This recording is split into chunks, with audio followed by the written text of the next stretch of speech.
We have the ZR2 diesel project back in the shop, and as you can see here, we've got the wheel off and the fender flare off.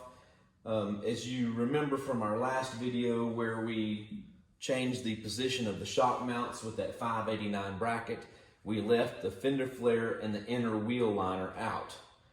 That was in preparation for what we're doing now. So it is 2021, believe it or not. And we are getting ready here in about 2 weeks to head up the East Tennessee Overlander winter trip. It's a 3-day, 2-night camping trip in Upper East Tennessee, Southeast Kentucky, or Virginia, wherever we end up. But we are going to get the 33s off of these beadlock wheels. We're going to put some 35s on here, and we are going to trim this fender out using the AEV HighMark fender flares. So the flares off, the wheel liner's off, the wheels off. We had this template here that comes with the fender flare, and we have taped it up. So after you cut it out, you've got the original, under here you can see the original fender flare mounting holes where they have push clips that hold the fender flare on. You're gonna line that template up with all of those. And then we're going to go back and mark this, and we're going to cut out the fender, this whole area out. And then these other dark shaded holes, and this one right here is a 3/4 hole for the marker light for the fender flare. So we're going to have 1, 2, 3, 4, 5, 6 holes that we need to drill. So let's get started.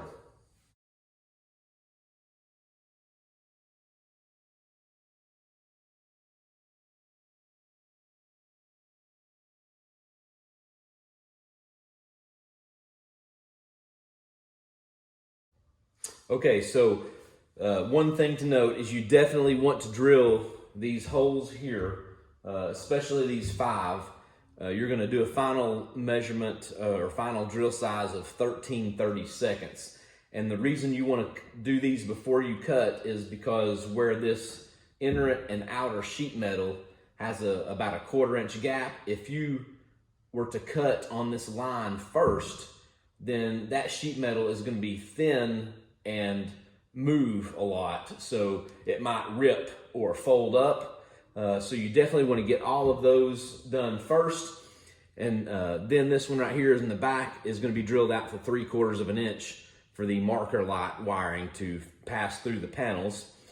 So now we're going to get the air saw, and we're going to cut out on this line that I've marked with a Sharpie here, so that we can continue on our install.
All right, so we've got our holes drilled that are going to hold the 2 panels together, and there's going to be a spacer between these bolts. We've got our big hole cut out here for the wiring to pass through, and then we've done our trim. Now, here's where a helper would be beneficial. It wants you to hold the flare up and then mark to drill these holes. So what I'm doing here is I am holding this flare up on the bottom and kind of pushing up. So I've got it meeting all of the seams, and I've looked at this multiple times. So if I hold this here and look back here on this edge, that looks nice, and this front edge looks nice, and all of the contours look like they're going to line up. So I'm going to keep a hand on the middle here, and I'm going to mark all of these holes.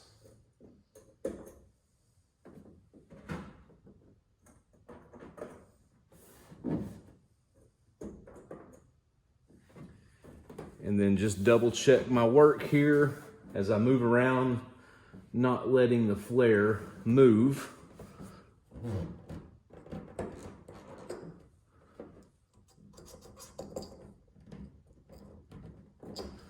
And then we can pull it off. Now, on these holes, these top three need to be pretty accurate, because they're going to get nut certs, because you can't get access to those. Now, the other ones, of course, I haven't really read much further in the instructions. I'm assuming the rest of these you can get to, because I can reach my hand back behind there and then up behind this panel back here. I can reach that with a wrench. So we should be okay there, but the holes can be oversized just a little bit. It says to drill those to 30 seconds. But up here, these are the three critical ones. Those three are going to get nut certs. So be careful, and let's see how this works.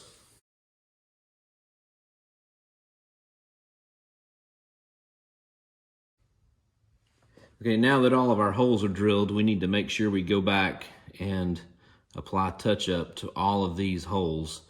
What I normally do is do a coat pretty thick here, and I'll let it sit for 15-20 minutes, let it kind of get dried up. Second coat. All right, so this is our nut cert tool that AEV supplies. Basically, you're going to put this in the hole. You're going to hold this outside diameter with a wrench while you tighten the inside. So let's put these in.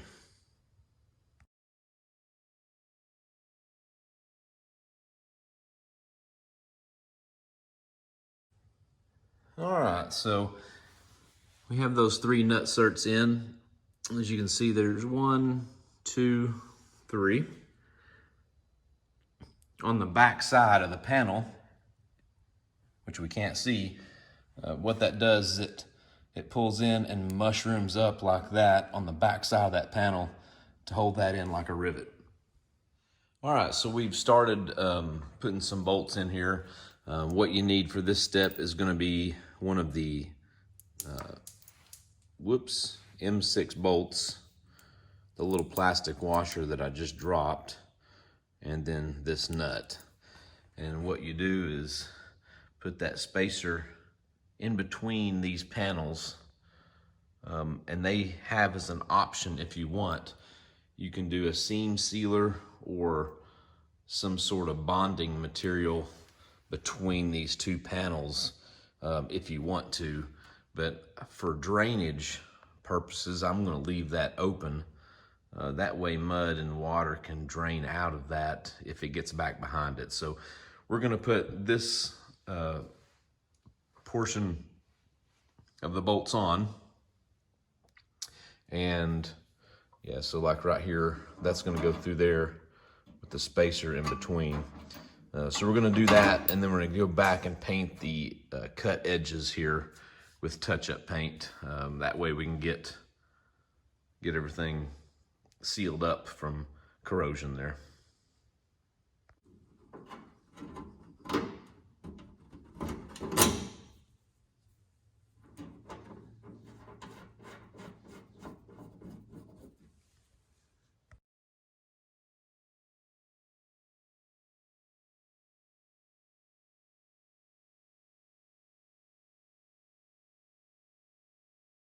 Okay, so while we are waiting on that paint to dry for the edge of that, we'll go ahead and take this tail light out.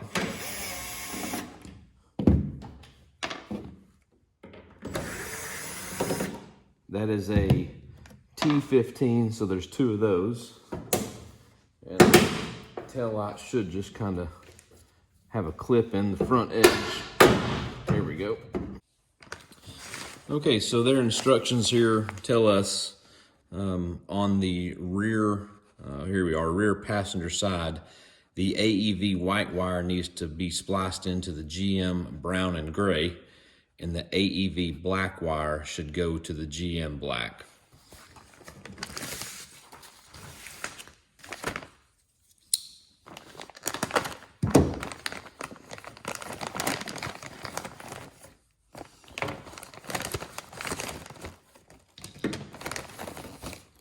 So they do supply you with everything you need to do this.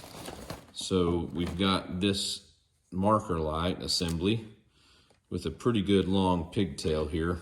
So as you can see, that it's pretty long. And then we will have a black and a white female side that will splice into the truck. So that way, if anyone needs to service the fender flare or the tail light, they'll be able to disconnect that without cutting any wires. All right, so on our instructions here, it says the AEV white one needs to go to the GM brown and gray. Now, they're referring to the truck side. So we have the tail light out, and we're gonna do that on the tail light side to make it easier for us to install the wiring in the first place and maybe a little bit serviceable down the road, unless you're replacing this tail light assembly, then you'd have to redo this. But it's the middle terminal on the top, which that GM brown and gray wire turns into this orange one. So we're gonna do the orange one as the power to the marker light, and the black one as the ground.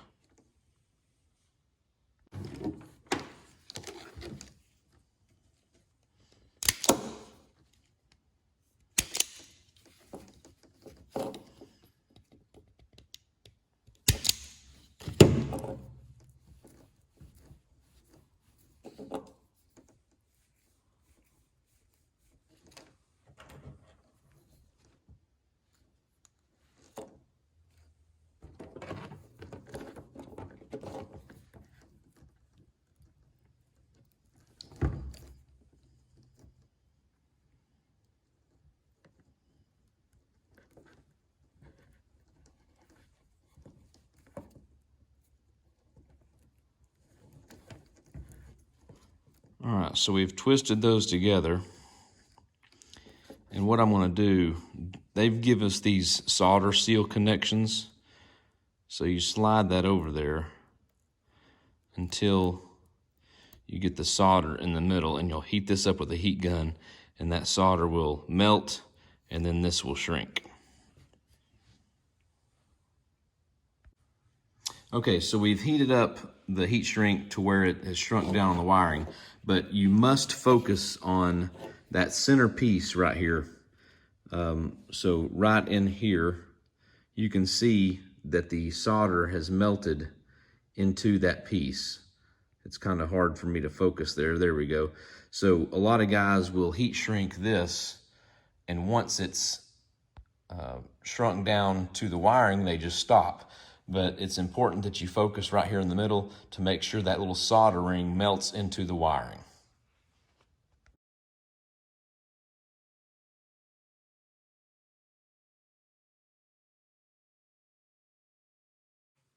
All right, so we've got our wiring tucked back in the conduit as best as we can, and we're just going to take some electrical tape and just wrap this up nice and neat.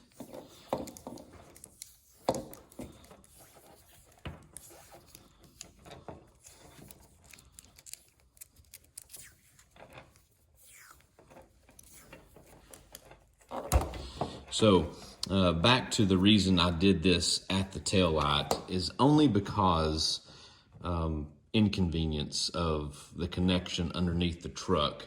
So if you're underneath the truck, you'll have to pretty much lay on your back to splice these wires.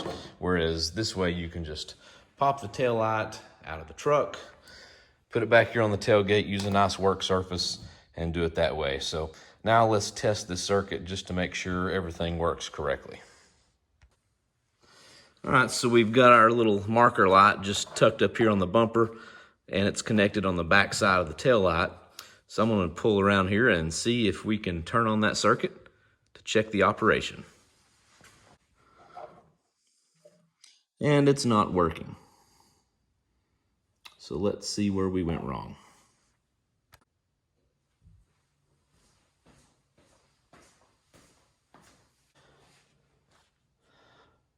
Okay, so you can see now our marker light for our fender flare is working. And the reason it is now working is that these instructions are incorrect. So right here, you can see the AEV white and AEV black. It says black goes to black. That is incorrect. These are backward. So it's a simple thing to do because we have on the truck the black and white, and they are the same connection, the same little bullet connector. So all I did was hopped under the truck, swap these two on the marker light side. So now we have a black wire going into the white and a white wire going into the black. So that just goes to show you, sometimes you can even read the instructions and they will lead you down the wrong path. All right, so we're getting ready to test fit the fender flare, and I'll note one thing here. I marked all those holes. I did not mark these two bottom holes. So what I'm gonna do now is bolt the fender flare up to these top three and then hold that thing up flush. That way I can mark the bottom hole on the front and the rear to get the accurate placement for those attachment points.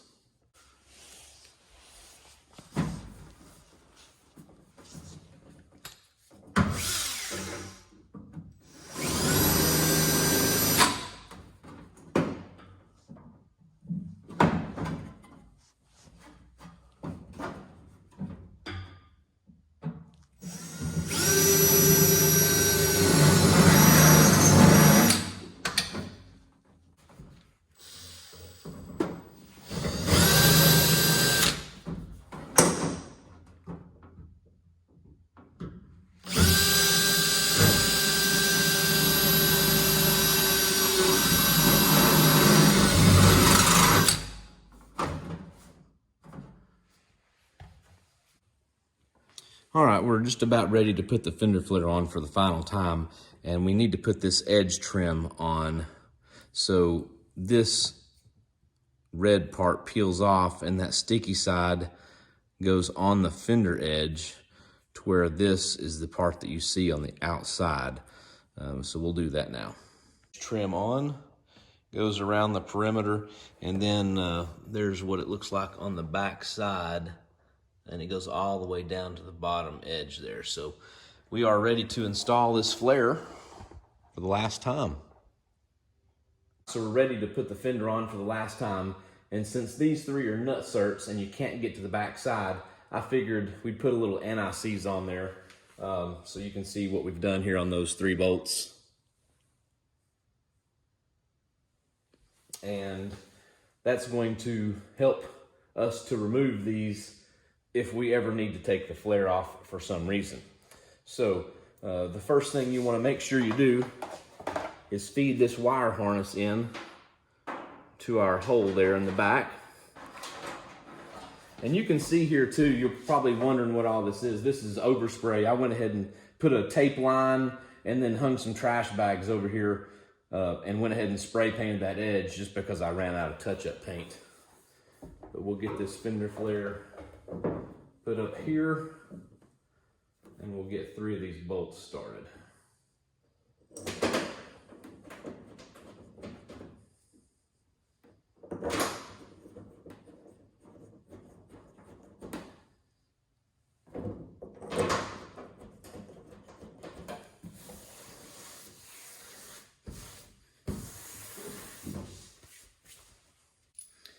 All right, so to bolt the fender flare the rest of the way on, we've got 1, 2, 3, 4, 5, 6.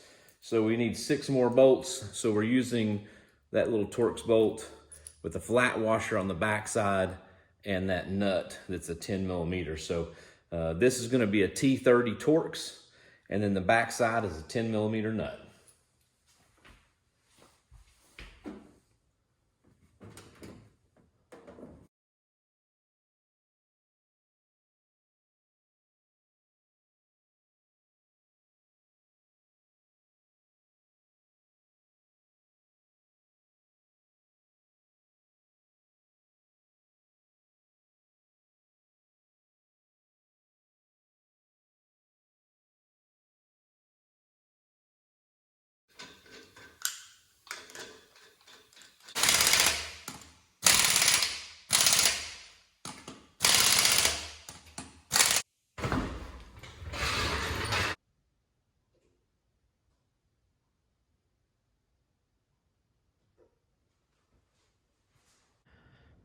All right, the rear fender flare is on, so we're gonna do a little comparison here just with that 285 still on there.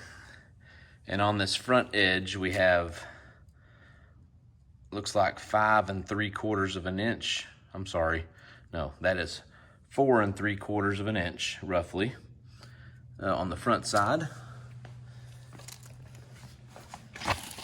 And then over here on the back side, we have right at 4 inches. So 4 3/4 and 4. And then we'll walk around here to the other side of the truck. The front has 3 1/4. So we've gained on the front side 1.5 inches of clearance.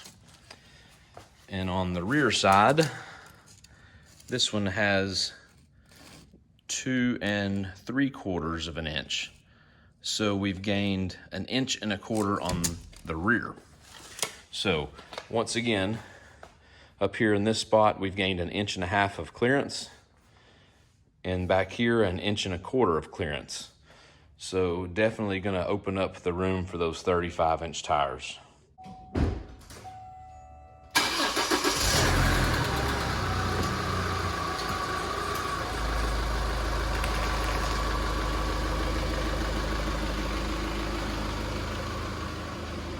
We've got the rear flares on. Now we're gonna work on the front. So the steps here are remove the wheel, remove the fender flare. We've got 1 T15 Torx left down here in the corner, and then remove that inner wheel liner, which is various push clips and also the T15 Torx. So let's get that done.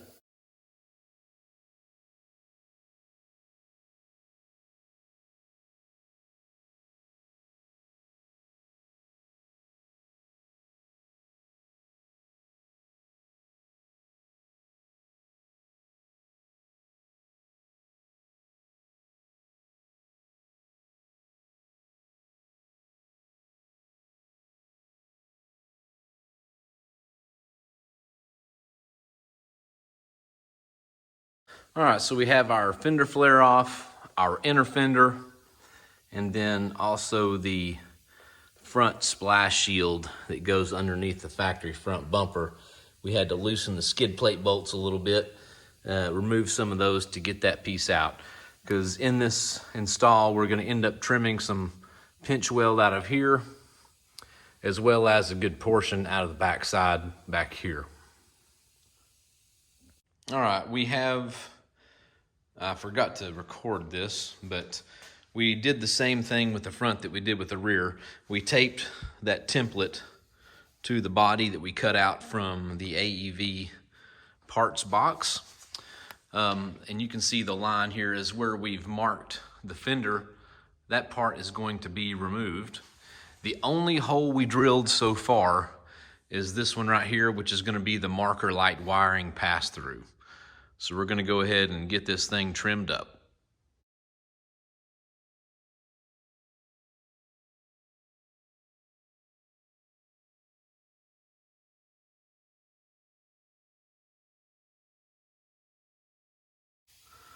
All right, so now that we have the fender cut made, it wants us to mark this area right here, and that's in the front of the wheel opening. So there's your front bumper right here.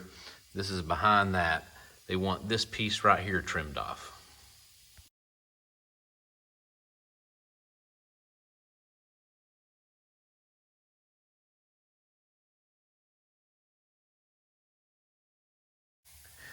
Now on the rear of the front fender, where you can see where we cut the outer shell off, they want us to follow this line up to that joint, and we're going to follow this all the way up to this seam where we're going to come out, and then follow that second seam all the way up until it's cut off up here at the top. So down there, over to there, down here, over to there, and then down.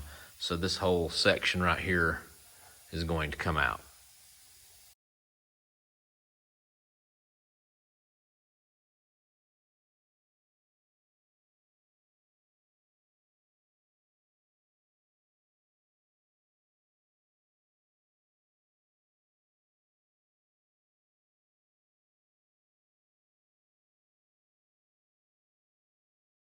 All right, I will say this cut right here is probably the toughest cut of this whole job. You've got probably, I think there's 4 pieces of metal ranging from, I don't know, 12 up to 16 gauge, something like that, but it's pretty thick. I mean, that can be up to 3/8 of an inch thick, but anyway, we've got a pile of stuff here from the truck. We're gonna come back and dress this up, smooth it out with a flat disc, and then we're gonna try fitting up there's a plate that we will glue here, and it also has, I think, 4 rivets that'll attach. So let's check that out.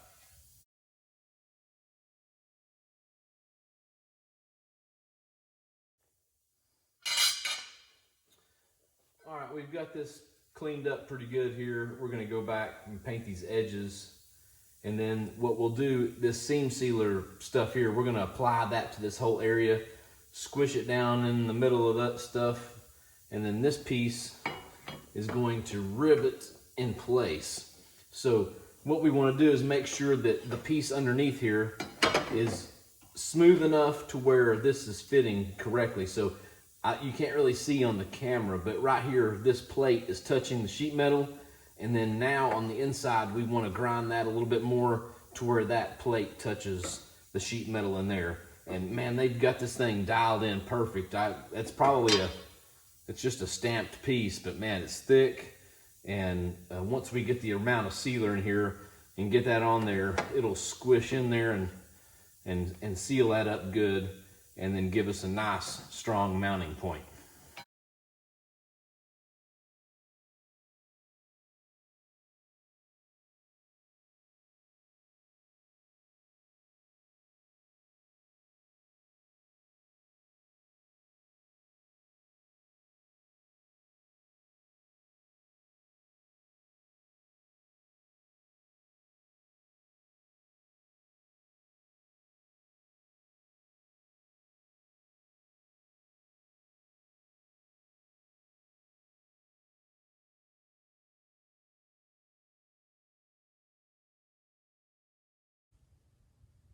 Our next step is to install the fender flares so we can mark all of the mounting holes. So we went ahead and put the nut cert in this filler panel. That was also the 11/32, and that's the only nut cert you have on this install. And then on the back side, we're going to remove this 10mm bolt here. So we're going to use that one on one end and the other one at the other end to hold the fender flare in place so we can mark all the mounting holes.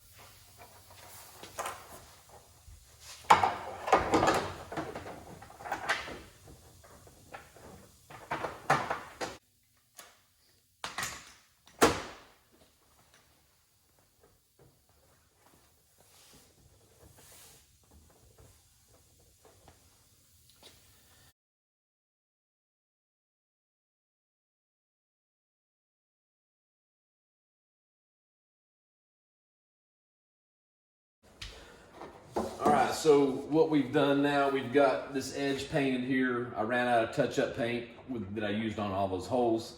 So just masked that off and put some spray paint on it. We've put the seal around the edge of the fender flare, around the perimeter, and then we've installed our marker light. So we're gonna feed those wires, and then we're gonna get the fender flare close and get these bolts started.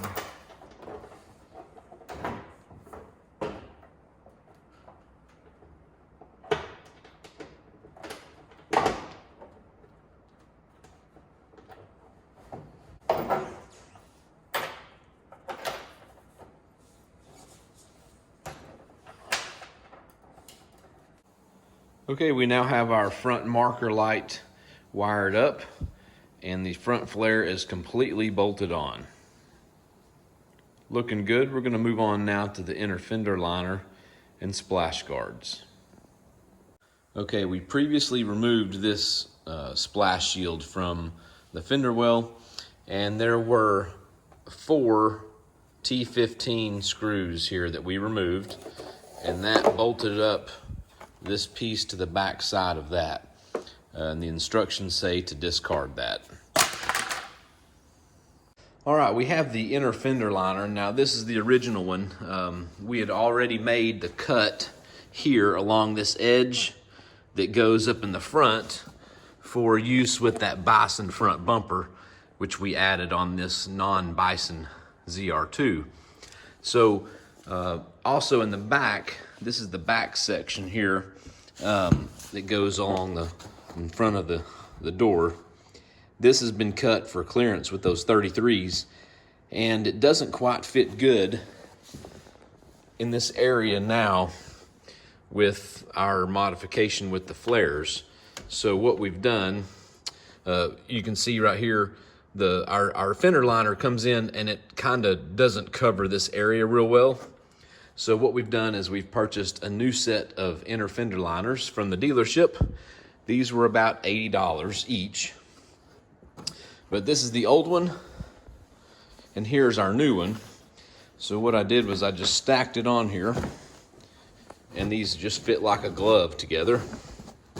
And then we just took a razor knife and matched the cut for this front area here, and then left the back alone. So here's the back side. You can see the part that we did not cut on the new one. That's going to tuck nicely back here in the corner behind the fender flare.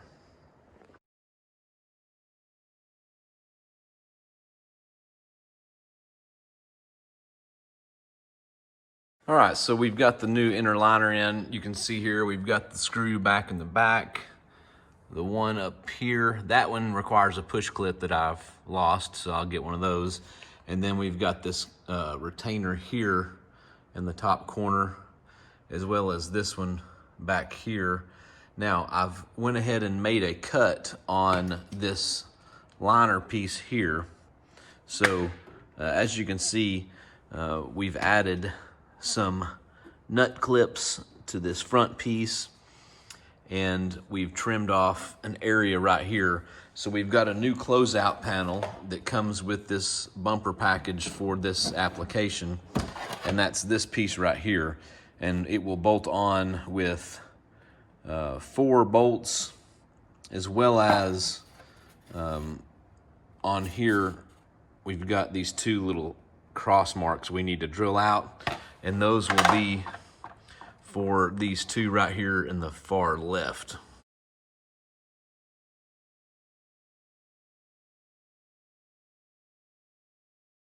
All right, we've got that front filler piece put in, and the difference here is this thing is dished out. The other one came out here quite a ways before it came up behind the fender liner. So we've put the little nut clips in here. You've got 3 along the bottom, that one on the inside, and then of course these 2 right here on this outer edge. So now that we've got all of that squared away, we are ready to put the tire and wheel back on. So we've got our fender flares on. I hope most of that made sense for you. There's one little section I left out on this front inner liner that has a template. We'll show you that here in a later clip. But man, these are very involved and a lot of cutting, but it really looks clean. And we've made clearance for 35-inch tires on a virtually stock truck. I mean, this one has an 1.25" zone leveling kit, but I mean, we've made tire clearance, so we might as well put 35s on it. What do you think?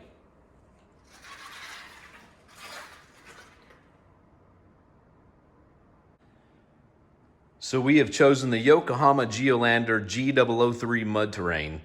We put a lot of these on at the shop. They have really low road force, balance out great, and they are going to look excellent on this little ZR2 Colorado.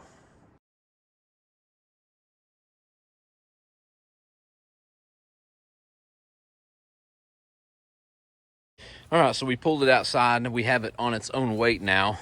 Just to give you an example of clearance gained, I can fit my entire hand between the tire and the back of the fender. And then up here, you can see this dished out area right here on this inner fender liner to give you clearance when turning. So I can fit my full hand back here. And let's go around to the other side. And look, we can't even fit, I can't even fit 2 fingers in there. So we're, cutting this thing back like 3 or 4 inches here. So you're getting a massive amount of clearance. And then we've already removed this front liner for modification. But man, great improvement on this truck. All right, so here's that part of the inner factory bison splash shield that we're gonna cut. This template is provided by AEV. And you would basically line up this notch here on this side, and this follows the edge. And then on this side, you will line up this hole with this hole on the back. So once those 2 things are lined up, what we're gonna do is on this solid line, we're gonna cut all the way down through here and then follow this perimeter around here.